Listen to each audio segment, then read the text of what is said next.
Welcome back to the deep dive. I want to start today by taking a look at the calendar. Now, depending on when you're listening to this, it might be January, it might be June, but spiritually, I feel like we are all constantly living in that weird gray hangover period. Mm. About 3 weeks after we've made some huge promise to ourselves. The resolution hangover. Yeah. That's a good name for it. Exactly, the resolution hangover. It is, I think, the universal human struggle.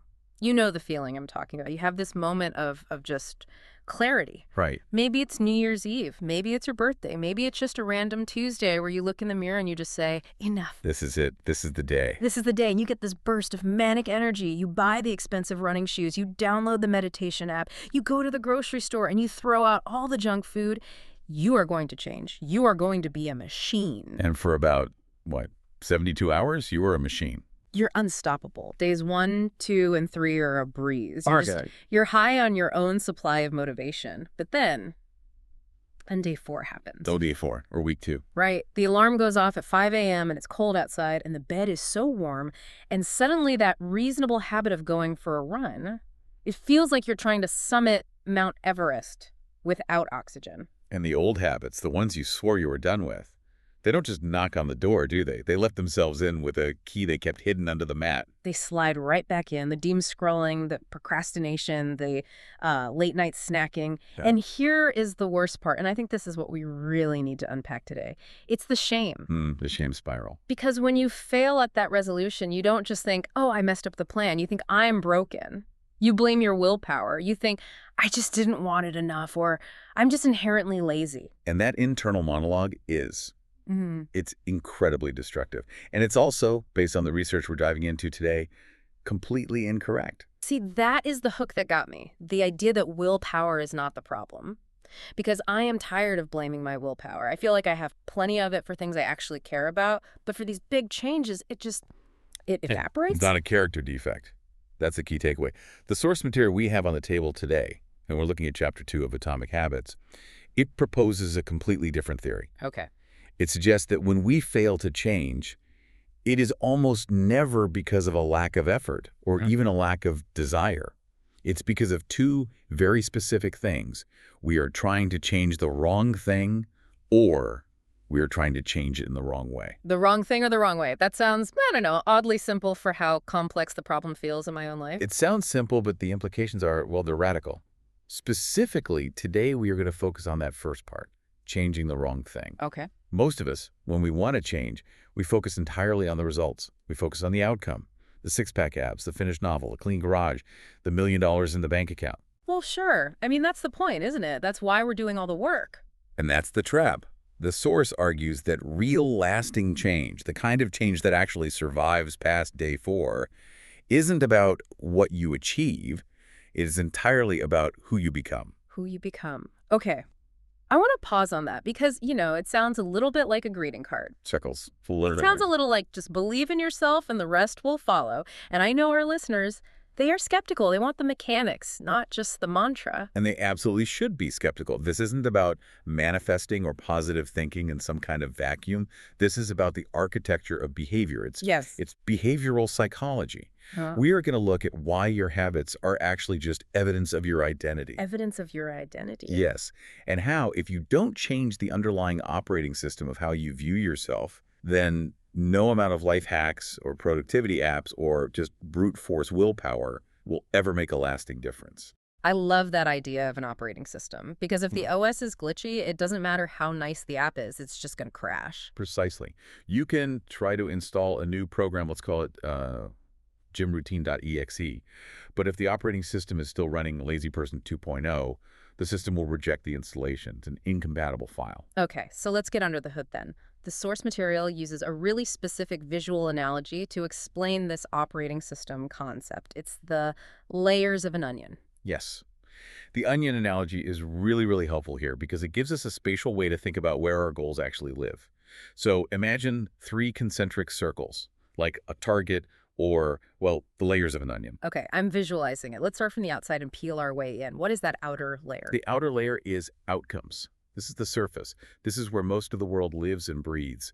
Outcomes are defined simply as what you get. Okay, so give me some examples. Losing 10 pounds. That's a classic outcome. Winning a championship. Getting a promotion at work. Publishing a book. Even something like quarterly earnings for a company. That's an outcome. It's the result. It's the thing you can post a picture of on Instagram and say, look what I did. The tangible proof. Exactly. Yeah. It's the shiny trophy. And I want to be really clear here.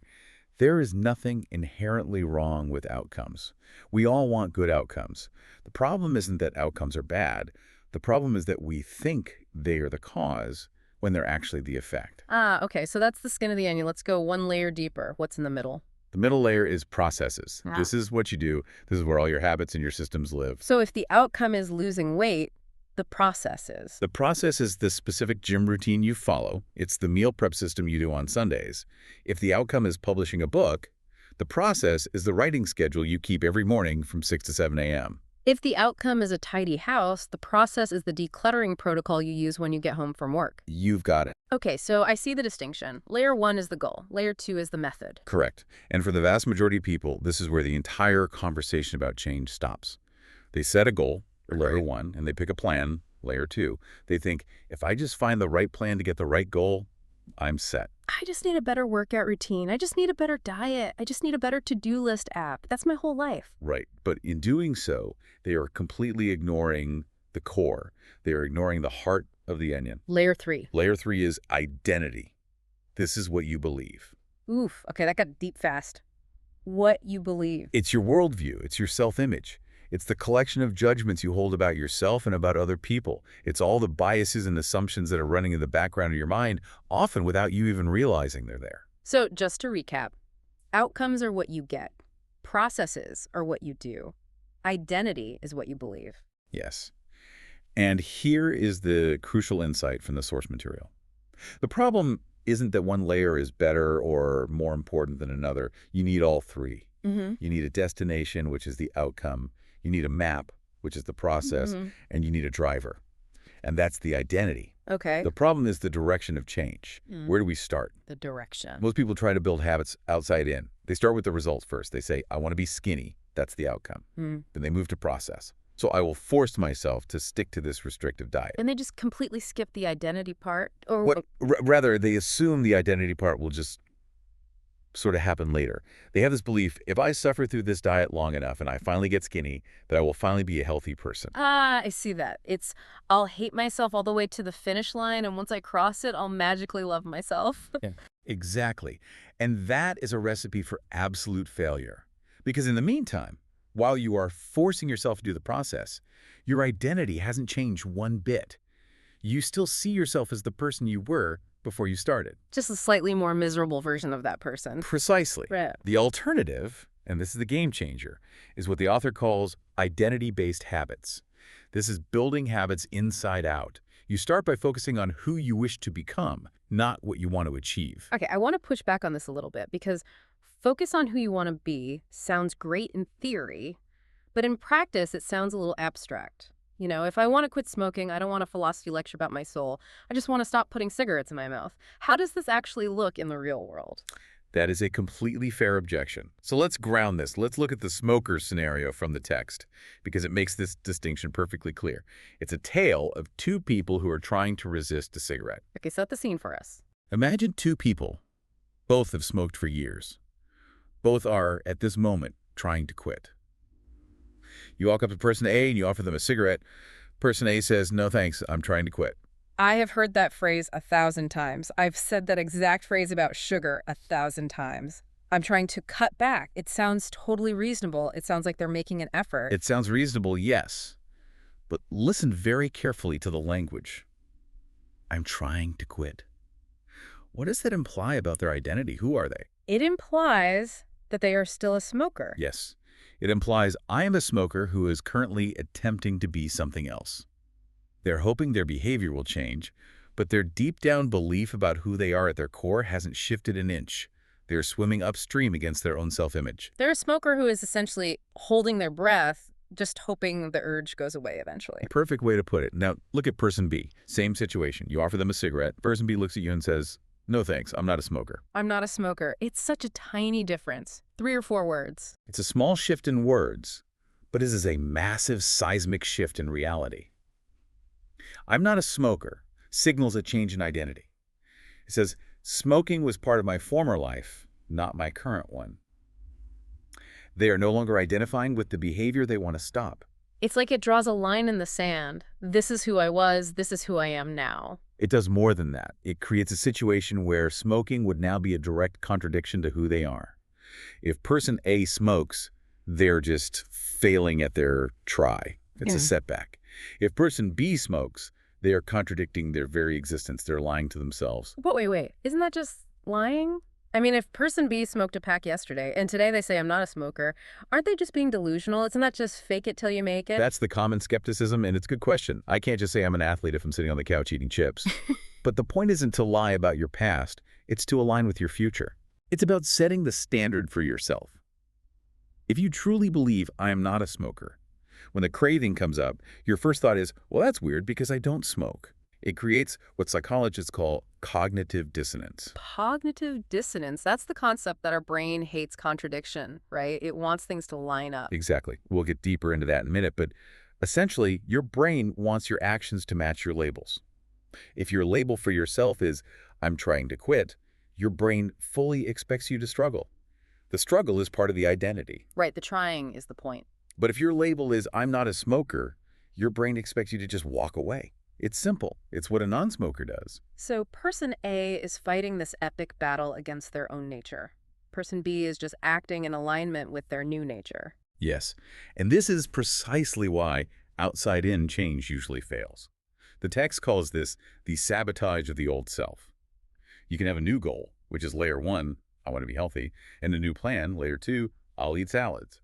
But if you haven't changed the identity, layer 3, I am a person who loves junk food and hates exercise, the old you is just sitting there, sharpening its knives, waiting to sabotage the entire plan. It's like, if you view yourself as a thrifty person, saving money is easy. It actually feels good. But if you view yourself as a high roller or a consumer, saving money feels like punishment. You feel deprived. Exactly.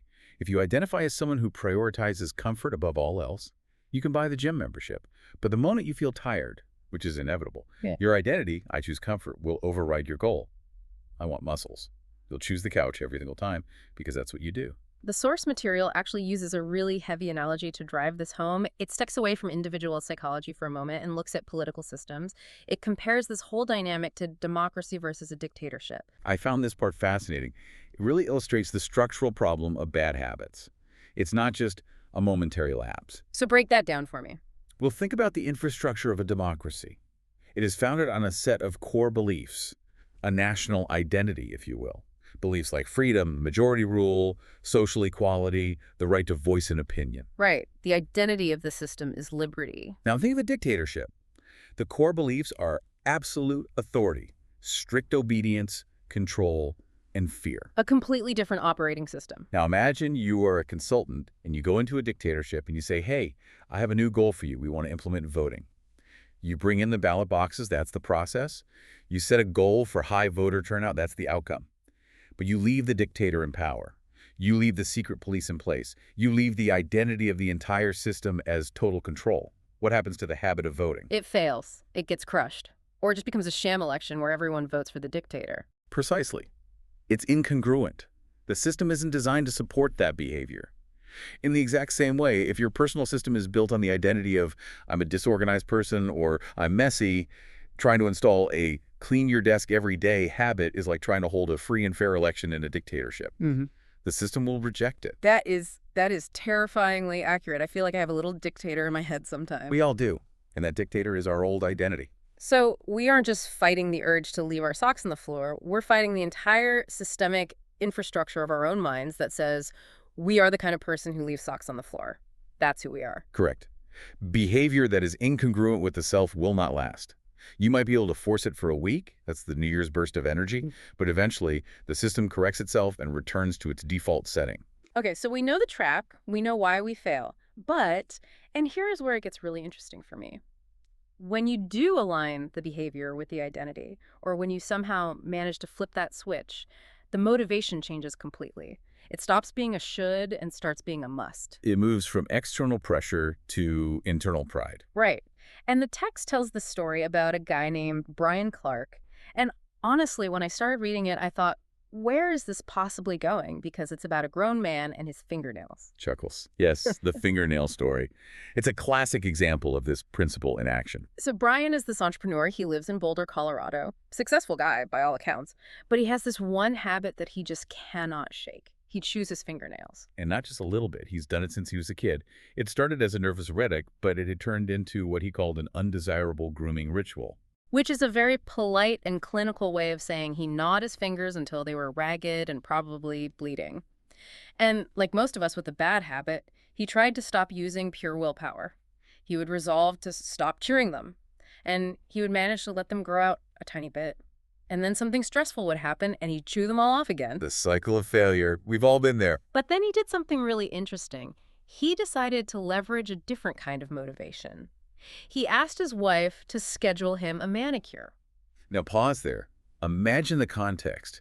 This is a guy who likely views himself as a pragmatist, maybe a bit rugged. Right. Getting a manicure isn't typically part of that self-identity script. Right. I'm imagining him walking into the salon, the smells of acetone and lavender. He's probably the only guy there. It's got to be uncomfortable. Yeah. He's showing his chewed up fingers to a total stranger. That is a vulnerable moment. It is. And his initial logic was actually still outcome-based. He thought, if I pay money for this, I won't want to waste the cash, so I won't chew them. The classic sunk cost motivation. I paid for the gym membership, so I have to go. Which, by the way, rarely works for long. But that's not what happened here. What worked was the result of the manicure itself. The manicurist did the job. She buffed them, filed them, cleaned up the cuticles, and afterwards, his fingers looked, well, they looked nice. Probably for the first time in his adult life. And the manicurist even complimented him. She told him he had really healthy, attractive nails, aside from all the chewing damage, of course. And suddenly the switch just flipped in his brain. Suddenly he felt pride. It wasn't about the money he spent. It was that he looked down at his hands and saw something different. He saw hands he could actually be proud of. He saw hands that belonged to a person who takes care of himself. And the text says he never chewed them again. Not once. Not even a close call. That is the power of pride. The text argues that pride is the ultimate intrinsic motivator. Okay, explain that mechanism. Why is pride so much stronger than something like willpower? Well, think of willpower as a battery. It drains over the course of the day. Every time you resist a cookie, you lose a little charge. But pride is a generator. It creates its own energy. Because you're not fighting against something, you're protecting something you value. Exactly. If you are proud of how your hair looks, you don't have to force yourself to wash and brush it. You do it because you want to maintain that standard. If you take pride in the size of your biceps, you don't skip arm day. You look forward to it. If you are proud of the scarves you knit more. It reminds me of that phrase, fighting tooth and nail. We usually use that to mean a desperate, ugly struggle. But in this context, once pride is involved, you will fight tooth and nail to protect that new identity. You won't let yourself slide back because it would hurt your pride too much. Which brings us right back to the core premise of this whole deep dive. True behavior change is identity change. You might start a habit because of some external motivation, like Brian initially booking the appointment to not waste money, but the only reason you'll stick with it forever is if it becomes part of who you are. So if I'm listening to this and I want to run a marathon, my goal shouldn't just be run 26.2 miles. No. That's the outcome. Your goal is to become a runner. If I want to write a book, my goal isn't finish the manuscript. Your goal is to become a writer. If I want to learn piano, my goal isn't play Moonlight Sonata. Your goal is to become a musician. Because once you are that person, doing the right thing becomes almost effortless. You're just acting like yourself. Yeah. A runner runs, a writer writes, a musician plays. It's not a chore anymore. It's an expression of who you are. Just acting like yourself. That is the state of flow we are all looking for. I have to play devil's advocate again here, because acting like yourself sounds liberating and wonderful if you have a good identity. But what if yourself is the problem?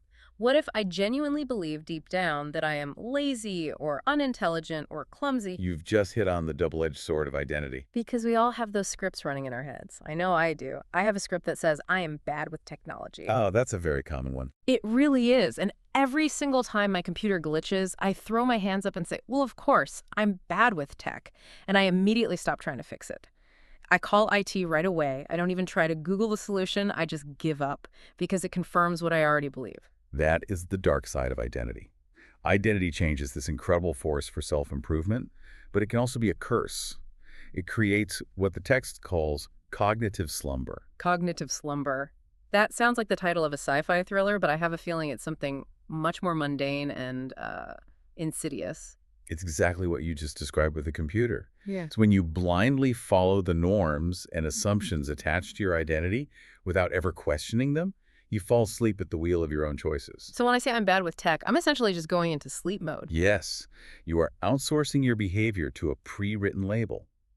Think about the common scripts people repeat to themselves and others all the time. I'm terrible with directions. I'm not a morning person. I'm bad at remembering names. I'm horrible at math. I'm always late. I have a sweet tooth. That's a huge one. People say like it's a medical diagnosis they were born with. Can't help it. I just have a sweet tooth. Right. And because they've decided that's who they are, they don't try to change. Yeah. Or, even worse, when they do struggle, they immediately interpret that struggle as proof. See, I couldn't figure out the printer. Proof positive that I am bad with tech. It's a completely self-fulfilling prophecy. It is. And the text explains the mechanism here. And it's really important to understand why the brain does this. The brain is, at its core, an efficiency machine. It wants to conserve energy. And maintaining a consistent self-image is incredibly efficient. So any kind of internal contradiction actually burns energy. It burns massive amounts of energy. Humans hate internal contradiction. We are wired to want to be consistent. So if you believe you are bad at math, the act of sitting down to study calculus feels incredibly uncomfortable. Not just because calculus is hard, but because it fundamentally conflicts with your reality. You are fighting yourself. Your brain is screaming, why are we doing this? This isn't us. So identity conflict is actually the real barrier. It's not just laziness. It's more like an allergic reaction to acting out of character. Precisely. Good habits can make total rational sense. I should exercise to be healthy. But if that conflicts with your identity as someone who hates the gym, you won't do it. You will find a subconscious way to sabotage it so you can return to the comfortable state of being right about yourself. Wow.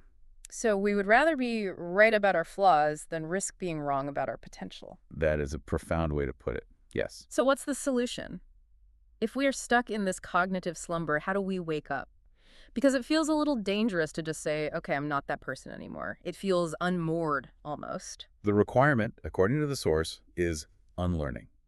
You have to be willing to continuously edit your beliefs. You cannot get too attached to one version of yourself. You have to be willing to say, maybe that was me yesterday, but it doesn't have to be me today. But that's the scary part, isn't it?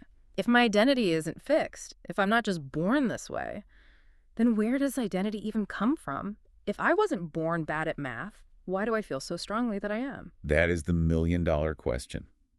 If our beliefs drive our behavior, where do our beliefs come from in the first place? Is it nature, nurture, trauma?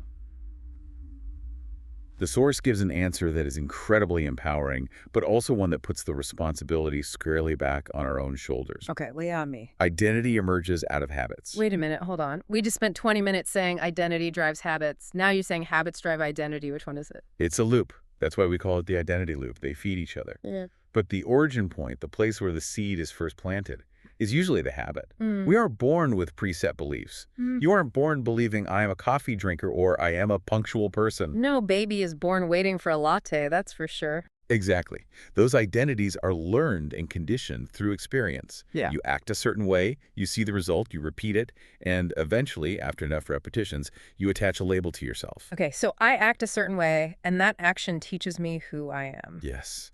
And the text goes into this fascinating etymological deep dive here. I know you love a good word origin story. You know I do. Give me the Latin. So the word identity comes from two Latin words. The first is essentitas, which means being, and the second is identidem, which means repeatedly. Identidem, repeatedly. So if you combine them, the word identity literally translates to repeated beingness. Repeated beingness. Wow, that changes things. Your identity is literally your repeated beingness. It's not a static sculpture that was carved at birth. It's a living performance that you put on every single day. That actually makes it feel so much more tangible and less mystical. It's not some soul signature that was stamped on my forehead by the universe. It's just what I've done repeatedly. Exactly. Whatever you believe about yourself right now, good or bad, you only believe it because you have proof. You have a mountain of evidence that you've collected over the years. Okay, let's look at this like a court case then. Let's say I am on trial for being a religious person. What's the evidence the prosecution presents? The evidence is that you have gone to church every Sunday for the last 20 years. The jury, which is your own brain, looks at that pile of evidence and says, guilty. The evidence is overwhelming. He is religious. Okay, what if I'm on trial for being studious? The evidence is that you study biology for an hour every single night, even when you don't feel like it. What if I'm on trial for being committed to fitness? The evidence is that you went to the gym that one time, even when it was snowing outside, and you were tired from a long day at work. So my brain is basically a jury that is constantly watching my actions and delivering a verdict on who I am based on the evidence presented. That's a perfect metaphor. And the more evidence you have, the stronger the belief becomes. The author actually shares a personal story here that I think is really telling. He says he never considered himself a writer early in life. His teachers told him he was average at best. Which is pretty funny considering he wrote Atomic Habits, which is one of the biggest bestsellers of the last decade. Exactly. But he didn't start with the identity, I am a writer. He didn't stand in front of a mirror and chant it like an affirmation.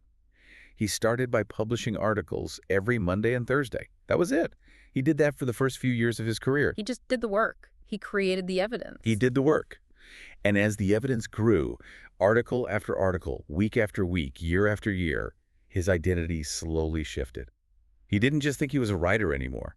He became a writer through his habits. So change isn't about snapping your fingers and deciding, I am now a different person. It's not a makeover montage in a movie. No. The book calls them microevolutions. It's changing bit by bit, day by day, habit by habit. I really like that term, microevolutions. It takes so much of the pressure off. You don't have to transform yourself overnight. You just have to add one small piece of evidence to the pile today. Each habit is like a suggestion to yourself. It's like whispering, hey, maybe this is who I am now. If you finish reading a book, it suggests maybe I'm a reader. If you practice guitar for 15 minutes, maybe I'm a musician. This leads us to what I think is the most helpful and, frankly, the most forgiving metaphor in the entire text. It's the voting metaphor.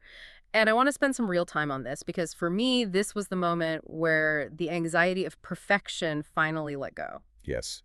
The concept is that every single action you take is a vote for the type of person you wish to become. Okay, unpack the logic here for me. So imagine an election is constantly going on inside your head.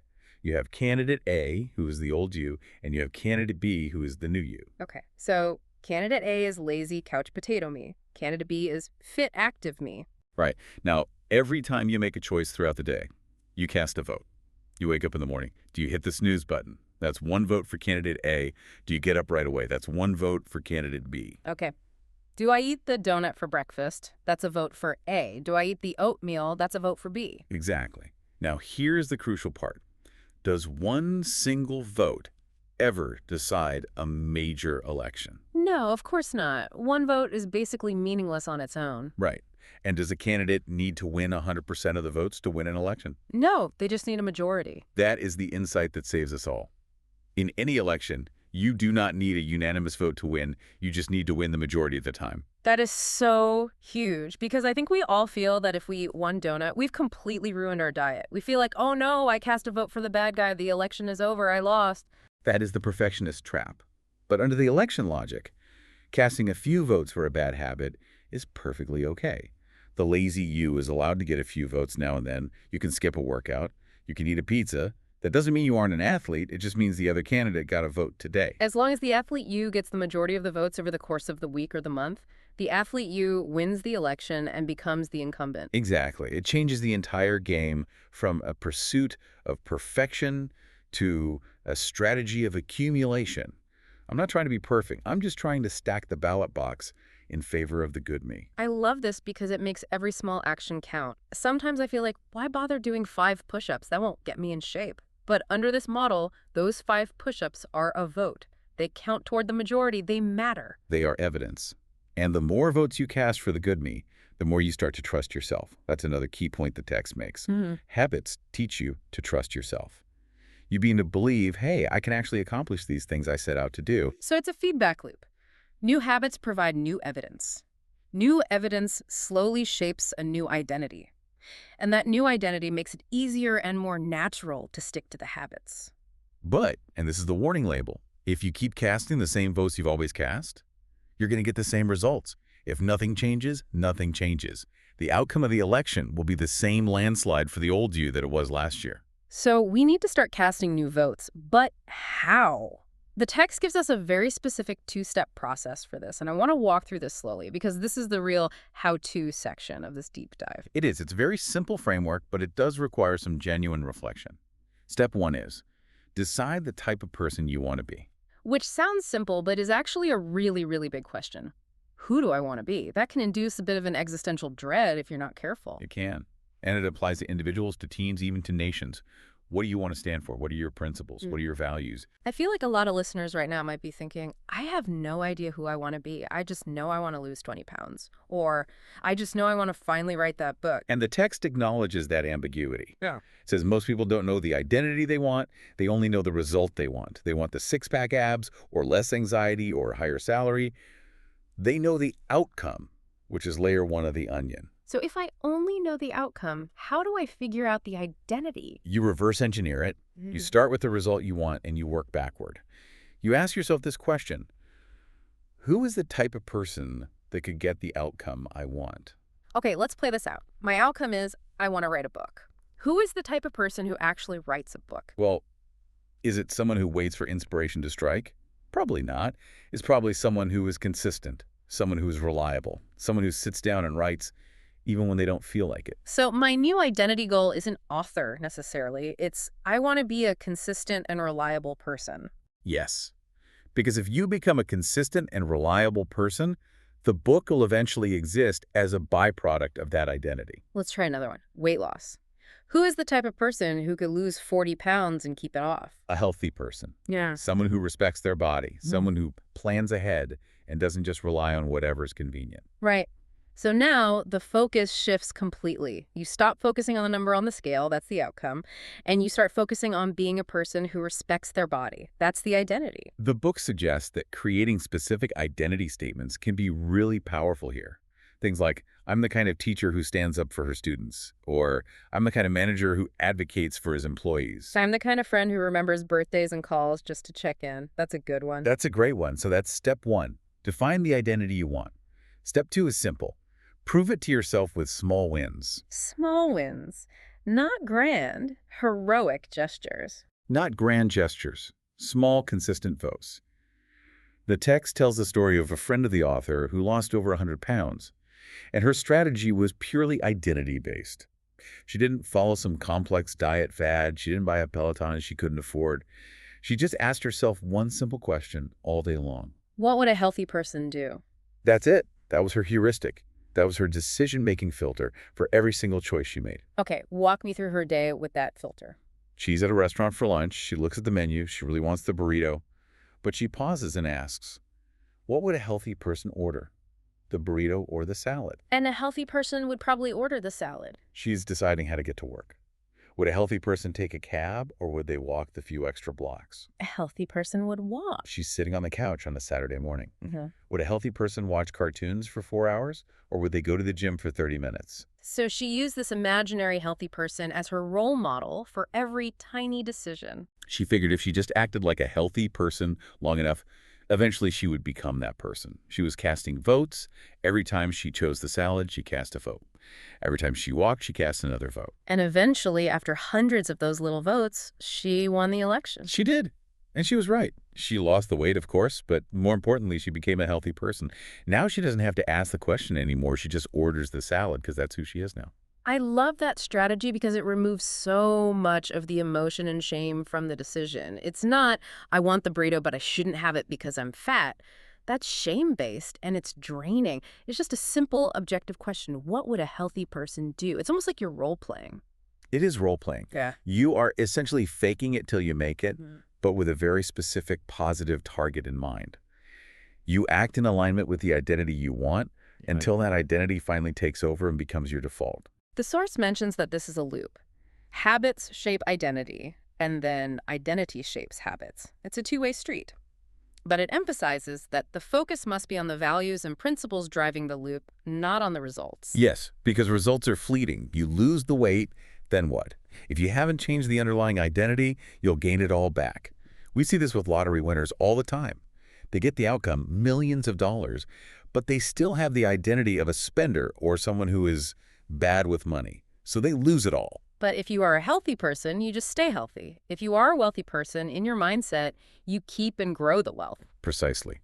And this brings us to the deeper purpose of all of this, the why.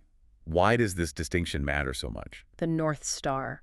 The text calls identity change the North Star of habit change. Without knowing who you want to be, your quest for self-improvement is like a boat without a rudder. You're just drifting. You might be paddling really hard, but you have no direction. And we've all been there, paddling frantically in circles, getting completely exhausted, and ending up exactly where we started, just more tired. We have to reframe what habits are. We tend to think of habits as these little life-hacky chores. Flossing one tooth, taking a cold shower, waking up at 5 a.m. It all sounds pretty miserable. Or we think of them purely as tools to get stuff more money, less weight. Right. I do this habit to get that reward. It's very transactional. But the ultimate truth, according to the source, is much deeper than that. Habits matter because they are the channel through which you develop your deepest beliefs about yourself. You become your habits. It is not about having something. It is about becoming someone. That is such a profound shift in perspective. It makes the struggle of building a new habit feel worthy. It's not just about a clean desk. It's about becoming an organized person. It's not just about going to the gym. It's about becoming a fighter. It's not just about writing 500 words. It's about becoming an artist. Exactly. You are literally constructing your self-image, one habit at a time. You are the architect of your own character. So let's wrap this up and just look at the big picture. We've covered a staggering amount of ground today. We have. We started with the 3 layers of change: outcome, process, and at the core, identity. We learned that the most effective way to change is inside out, focusing on who, not just what. We talked about the onion, we talked about the smoker, we talked about the dictatorship of the mind. We discussed how every single action is a vote, and how you don't need to be perfect, you just need a majority. And that, I think, is the key to self-forgiveness and persistence. And we learned that you can edit your beliefs. Your identity is not set in stone. It is just your repeated beingness. And you can choose to start repeating something new, starting right now. Which leaves us with a challenge for you, the listener. The source material says you have a choice in every single moment. So here is our final thought for you to chew on as you go about your day. You are about to finish listening to this deep dive. You are about to go back to your life. You will face a choice in the next hour: what you eat, how you speak to someone, whether you work or procrastinate. In that moment, you are going to cast a vote. It is completely unavoidable. Not voting is still a vote for the status quo. So ask yourself, what vote are you going to cast? And more importantly, does that vote align with the person you say you want to be, or does it align with the person you've been? The election is open. The polls are never closed. Start casting your votes. That's it for this deep dive. We'll see you next time.